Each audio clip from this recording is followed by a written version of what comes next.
What if I told you we helped a client make 6 figures in sales by making their webinar shorter? Hey everyone, Terence here. Today I want to talk about a massive win we just had with one of our clients. Now, just to give you some context, this client works in the personal development space, and they're based in Singapore, which has a relatively small population and massive competition. Yet with just a single online workshop, they made 174,500 Singapore dollars in sales. But here's the thing, this didn't happen because they increased their ad budget. It happened because we made 2 simple changes. Let me break it down. The first thing we did was make their webinar shorter. So here's what was happening before. The original funnel looked like this. Facebook ad, free 2-day webinar, upsell to high-ticket offer. Sounds logical, right? But there was a problem. A 2-day webinar is a huge commitment. Think about it. This client was targeting corporate professionals and business owners, basically people with a decent chunk of income.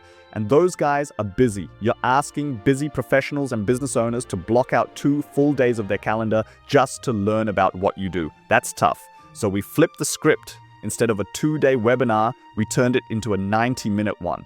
And instead of selling a higher ticket offer, the 90-minute webinar would then upsell a 2-day online workshop at a low cost.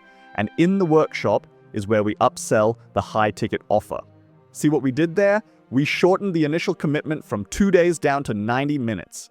Suddenly, it's way easier to say yes. Oh, 90 minutes? Sure, I can do that. And here's the beautiful part. Once they show up to that 90-minute webinar, they get a taste, they get value, they start to trust the instructor, then we hit them with the 2-day workshop offer.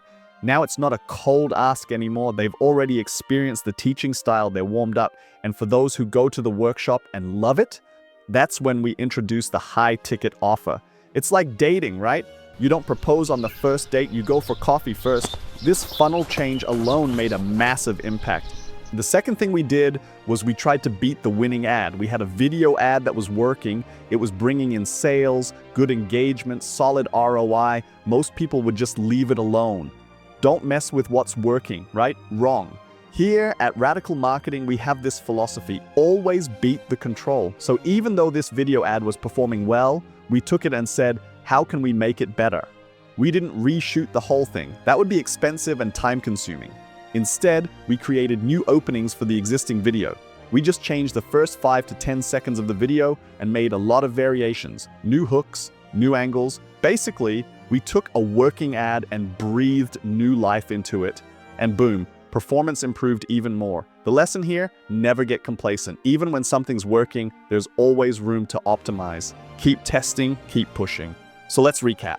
Number 1, we lowered the barrier to entry, changed from a 2-day webinar to a 90-minute one, made it easy to say yes, and also provided a natural progression from free to low-ticket item, and then finally to high-ticket offer. Number 2, we refreshed a working ad with new openers. Basically, we didn't settle. We beat the control ad and made bank. And in digital marketing, that's exactly what you need to do to keep winning. It's a long game kind of thing where you're always improving, testing out new things, and getting better results at a cheaper cost, which is what every business wants, right?